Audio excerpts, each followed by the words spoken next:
পরে আবারও বোরহানের ভিডিও আপনাদেরকে দেখাবো। এই ভিডিওটা আমি দিয়েছিলাম রমজান মাসে, আর তারপর থেকে আর ভিডিও আমি দেই নাই। এই তো বোরহানি বানানোর জন্য প্রথমত আমি দইগুলো ঢেলে নিব। এই তো আমার 2-4 কিল মিলে আজকে আমি বোরহানিটা বানাবো, সে কারণে সমস্ত দইগুলো ঢেলে নিলাম। আর এই তো এখানে আমি একটু নেড়ে চেড়ে দেখবো, কারণ দইগুলো তো ফ্রিজে রাখতে হয়। ফ্রিজে রাখার কারণে দইগুলো একটু গোটা গোটা হয়ে যায়। আর এই তো আমি এটা একটু সুন্দর করে দলাগুলো ভেঙে নিব। আর এই তো প্রথমে একটু বিট লবণ দিয়ে নিব। বিট লবণটা আমি পরিমাণ মতোই দিব আর কি, মানে পরে অবশ্য চেখেও দেওয়া যাবে, সমস্যা নাই। আর এটা বিট লবণটা এখন আমি সুন্দরভাবে আবার মিক্সচার করে নিব। আসলে বোরহানিটা আমি মানে বানাইছি রমজান মাসে, তো আমার অনেক কাস্টমার এসে আমাকে অনেক প্রশংসা করে গেছে যে আমি বোরহানি অনেক ভালো বানাই, তারা খাইছে।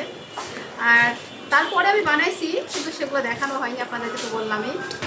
আর এই তো এবার দিয়ে দিচ্ছি হচ্ছে পুদিনা পাতার সাথে আরও যা আর কি দিই, সবগুলো তো আপনাদেরকে বলা যাবে না, তাহলে তো আপনারা শিখে নেবেন, তাহলে তো আমার আর বিক্রি হবে না, আপনারা বাসায় করে খেতে পারবেন। কতক্ষণ আগে বোরহানি বানাতে লেগেছে, এখনো বানানো হয়নি? হ্যাঁ, তুমি তো খালি লেকচার দেওয়ার জন্যই বসে থাকো, আর কথা বললেই তো বলবে জোরে কথা বলো, চিল্লাই ঝগড়া করি, কিন্তু তুমি বানিয়ে দেখো না কেমন লাগে। আমি মনে হচ্ছে বানাই না বোরহানি। হ্যাঁ, জাতা বানাও নাকি? এই যে মরিচ, এই যে পুদিনার পাতা, এই বাটা কে বাটে? তুমি বাটো? এটা আমি বাটি না, তুমি তাহলে এত বকছো কি? মহিলা মানুষের কাজ কে বলেছে?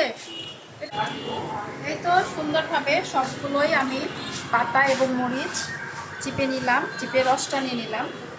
তো এবারে দিয়ে দিব চিনি।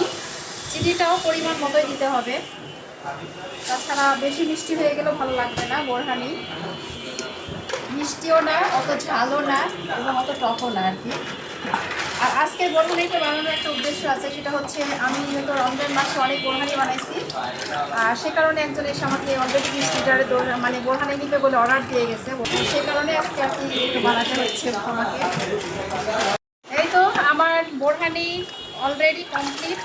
আর সবশেষে আমি তো দিয়ে নিব জিরা গুঁড়া। জিরা গুঁড়া দিলে আলাদা একটা ফ্লেভার আসবে, সে কারণে জিরা গুঁড়া দিয়ে দিব।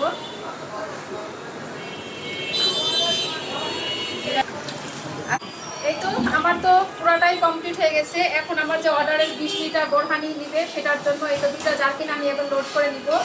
তারপরে আমি ওনাদেরকে বোরহানিটা দিয়ে দিব, তার জন্য এই তো ভরে নিচ্ছি। এই তো আমার পার্সেলের বোরহানি কমপ্লিট হয়ে গেছে। তো যাই হোক, আজকের ভিডিওটা আপনাদের কাছে কেমন লাগছে অবশ্যই কমেন্ট করে জানাবেন।